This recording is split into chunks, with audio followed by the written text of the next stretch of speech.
Let's get right into it today. The Yankees, Teddy, set the home run record with their 28th straight game with a home run. And Machado turns the Baltimore victorious and with a home run of his own. But let's get to the hot topic of the day. Those Yankees set that home run streak. As we said again yesterday, Teddy, nice weather, small ballpark, monster lineup leads to some of these games. And they did make that mark yesterday. The Yankees came into the game. How about this, Teddy? Something I haven't seen in a while, and maybe in Coors a couple years ago, a team total for the Yankees at 7.5, and we were joking about it yesterday, almost saying, you know what? Anything 8 or less is a steal with this Yankees lineup. They are hitting home runs. They made that streak, but how about this yesterday? For once, 4-3 doesn't hit the total. Yeah. I mean, I was looking at that over. I didn't pull the trigger because it was 12.5, and I don't bet a whole lot of 12.5s, and I was obviously glad that I didn't with the Yankees continuing to hit home runs, 28 straight games with a dinger, but obviously only 7 runs scored for the game. Both teams stayed under their respective team totals. But look, right now, again, it's late June. We're still before the All-Star break. The season's only half over. But it really feels like the World Series is a 3-team race. Yankees, Astros, Dodgers, everyone else right now looks like they're playing for second place. Hey, Teddy, by the way, taking a look at some of those games that we talked about yesterday, the hitting environment and some of the numbers that are adjusting. I mean, we joke, you're right, 12.5, and you actually were factoring in saying to yourself, like, you know what? I could see the Yankees getting 10 runs in this game, and we'll see what the Blue Jays will put up. You had an extraordinarily high total in Philadelphia last night that they cruised over once again. Talking about, Camden Yards, a daily occurrence, Teddy, 10.5s and 11s. Just a few years ago, we were looking at these games going, 9 seems a little bit strong, seems a little bit high. These numbers continually get higher here. Yeah, and no question that the betting marketplace doesn't sleep forever.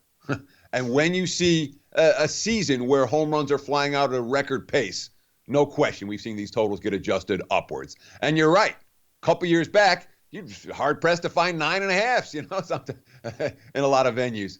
That's not the case in 2019. Lots of over money to be made early.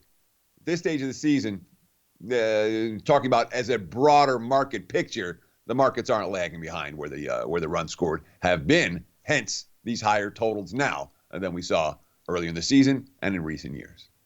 How about this game, Teddy, taking a look at here? The Royals, you figure you have the Cleveland Indians sometimes struggling at the bat, waiting to get hot for the summer, post 6 runs. Figured you'd be in some pretty good shape heading into the 9th inning with a 6-3 lead. Not so fast. Brad Hand, who has really good numbers on the season, gives up a grand slam and ends up in an 8-6 loss in this one. We've seen it time and time again, Teddy, throughout this summer. Look, if you're going through the first 5 innings, once the starting pitchers get out, it's almost a crapshoot out there to see what's going to take place. And the Royals, of all teams, strike for 5 in the 9th.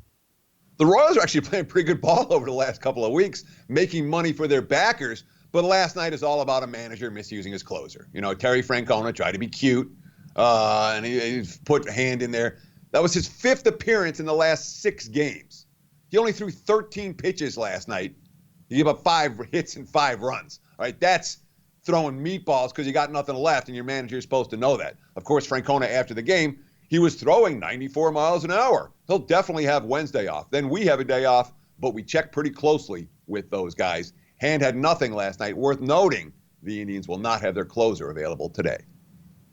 Teddy, last year, Snell, pretty much unhittable, wins the Cy Young Award. Now we're looking at the past couple of games and really saying, you know what? What is going on with Blake Snell? Because he gave up 7 earned runs in the loss yesterday. And actually, Teddy, 6 runs or more in 3 of his past 5 starts. The Twins built an 8-0 lead and did not look back. Very rare there when you're playing up in the Twin Cities, Teddy, getting 80 degrees at first pitch, getting winds blowing out at double digits to center field. That didn't help Snell. And this lineup for the Twins, if you're not on your game on the mound, Teddy, they could put the screws to you. Particularly against lefties. I mean, Minnesota's numbers against southpaws are phenomenal. MLB best 303, a 303 batting average, 40 dingers, 889 OPS. Baseball's best against opposing southpaws. And, of course, this is a team that's been beating up good pitching all year. They've beaten 5 different Cy Young Award winners this season, including the 2 reigning winners. Now they beat DeGrom early in the season and just roughed up Snell yesterday. Twins manager Rocco Baldelli, quote, "We go out there to compete, and our guys go out there to have good at-bats no matter who it is. It doesn't mean you're going to win. It doesn't mean you're going to hit any home runs or square any balls up. But our guys are certainly confident in what they're doing and not afraid at all." Minnesota continuing to make money for their backers. And I keep saying, all right, well, they've peaked. Maybe they haven't peaked yet. Teddy, new gamblers coming into this industry all the time. I mean, obviously with the advent of legalized gambling crossing across the nation at this point, the one common topic that comes up a lot is when you look at name and have name recognition, especially in baseball.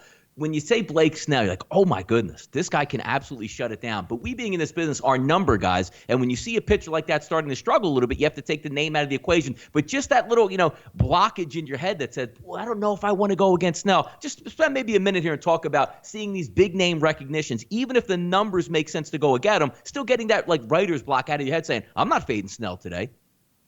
Yeah, I mean, then again, you're talking to a guy who tried to fade Bumgarner last night. That didn't work too well. Given the, but when you're talking about name pitchers, okay, and name pitchers that aren't necessarily having the type of season that they had when they acquired that name, yeah, there can be real residual value betting against these type of hurlers in these type of ball games. Paid dividends for those who were going against Snell yesterday, not so much for Bumgarner, but the bottom line is when you're talking about reputation versus reality, the advanced metric numbers are always the equalizer. And when you take a look at your xFIPs and your batting average and balls in play and your strikeouts per nine and your walks per nine and your home run rates and your ground ball rates, all of those advanced metrics coming into play might give you an idea which of these name pitchers are worth fading. Snell's advanced metrics, not pretty right now, and it showed last night.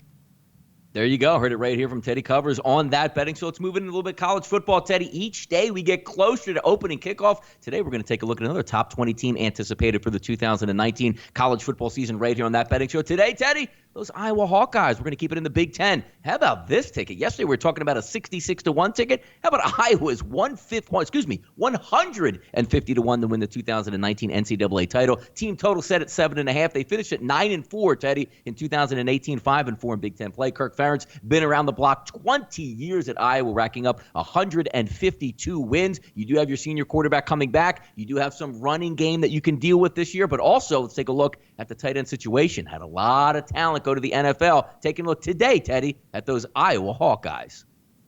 Yeah, the Hawkeyes last 4 years, 12-2, 8-5, 8-5, 9-4. Winning seasons, obviously, only one spectacular year during that span, but that's about the track record for Ferentz in now his 21st season on the job. Iowa's always good. They're rarely great. And this year's team has that feel. Certainly now Ferentz has now exceeded Hayden Fry as the longest tenure in Iowa and became one of only 5 coaches in Big Ten history to win 150 games at any given school. Last year, 152 career wins for Ferentz heading into 2019. You talked about the senior QB in Nate Stanley. He's thrown 52 touchdowns over the last 2 years. Of course, 27 of those touchdowns went to the 2 tight ends you were talking about, Fant and Hawkinson, both who went to the NFL. All that being said, we were talking about a senior quarterback. Yeah, he's only 9-9 in conference games over the last 2 years as a starter, but he's got a couple of experienced receivers in Smith Marset and Brandon Smith. He's got 3 running backs from last year, both starting tackles on the offensive line. Alaric Jackson, Tristan Wirfs have the potential to be impacted. Both of them look really good. On defense, is Penza the best, Big Ten's best pass rusher? He might be. With Golston on the other side, this team will be putting pressure on opposing QB. They got 3 starters back in the secondary from last year, although replacing Amani Hooker may not be easy to do. My biggest issue with Iowa this year is their schedule. And I like the Hawkeyes plus the points. They've been good road underdogs for me, and not to mention the home field edge. But road games at Iowa State, Michigan, Northwestern, Wisconsin, and Nebraska, they could be dogs in all of those games. And Iowa's going to need to pull off an upset or two if they're going to exceed last year's 8-win total. Yep, home field advantage at Kinnick Stadium, Teddy. As we've seen, they have a pretty cool thing that they do where they salute the kids up in the hospital there, but also the pink bathrooms there seemingly try to get that psychological advantage on the team coming into Kinnick. It'll be interesting to see how the Iowa Hawkeyes go through in 2019. We still good? The pink. Yeah, Hayden Fry's pink bathrooms, dude. That was, from back in the day. Of course, I misspoke. Iowa won 9 games last year after winning 8 the previous 2. That's all I wanted to say. When I misspeak and see it, I got to correct it if I can.